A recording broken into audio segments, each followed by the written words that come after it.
সেই শিশুটি যার পিতাকে তার জন্মের আগেই মাটির নিচে শায়িত করা হয়েছিল, আর যার মা বিবি আমিনা রহমতুল্লাহি আলাইহি মদিনার পথে সফরের সময় কয়েক বছর আগেই এই দুনিয়া থেকে বিদায় নিয়েছিলেন।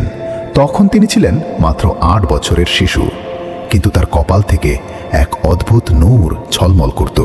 হযরত আব্দুল মুত্তালিব রহমতুল্লাহি আলাইহি বারবার তার নাতি মুহাম্মদ সাল্লাল্লাহু আলাইহি ওয়াসাল্লামকে নিজের কাছে ডেকে নিতেন। কখনো স্নেহ ভরে তার মাথায় হাত বুলিয়ে দিতেন, কখনো বুকে জড়িয়ে ধরতেন, আর কখনো ধীর কণ্ঠে বলতেন, এই শিশুটি আলাদা, এটি সাধারণ শিশুদের মতো নয়।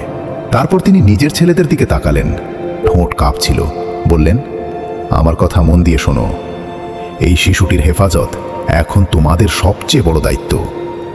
আমি এই আমানত আমার ছেলে আবু তালিবের হাতে সুপর্দ করছি। এই কথা শুনে হযরত আবু তালিবের চোখ দিয়ে অশ্রু ঝরে পড়ল। তিনি ছিলেন আর্থিকভাবে কষ্টে, ধন সম্পদ বেশি ছিল না, কিন্তু তার হৃদয় ছিল অপরিসীম ভালোবাসায় ভরা।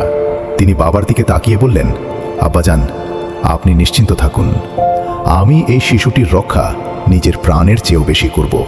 কিছুদিন পরই সেই মুহূর্ত এসে গেল যেদিন মক্কার গলিগুলো আরেকটি বড় শোক দেখল। হযরত আব্দুল মুত্তালিব রহমতুল্লাহি আলাইহি ইন্তেকাল করলেন। কুরাইশ গোত্র শোকে মোহমান ছিল, কিন্তু সবচেয়ে বেশি ভেঙে পড়েছিলেন 8 বছরের মোহাম্মদ সাল্লাহ।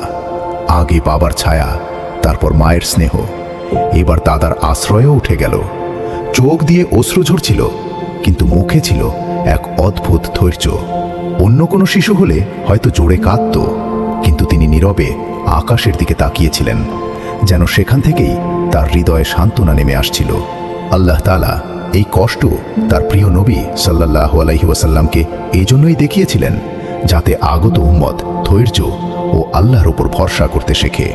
সেই দিন থেকেই আবু তালিব রহমতুল্লাহি আলাইহি মুহাম্মদ সাল্লাল্লাহু আলাইহি ওয়াসাল্লামকে নিজের ঘরে এমনভাবে রাখলেন যেন তিনি তার সন্তানদের মুকুট।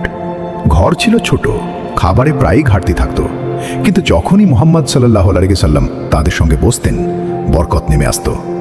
একটি ঘটনা খুবই প্রসিদ্ধ। একদিন ঘরে খুব অল্প খাবার রান্না হয়েছিল, এতটাই কম যে 2-3 জনের বেশি খাওয়া সম্ভব ছিল না। স্ত্রী বললেন, আজ তো বাচ্চারা না খেয়েই থাকবে। কিন্তু আবু তালিব রহমতুল্লাহি আলাইহি মুহাম্মদ সাল্লাল্লাহু আলাইহি ওয়াসাল্লামকে পাশে বসালেন এবং বললেন, বাছা, তুমিও আমাদের সঙ্গে খাও। যেই মুহূর্তে তিনি বিসমিল্লাহ বলে খাবার শুরু করলেন, সেই অল্প খাবারই বাড়তে লাগলো।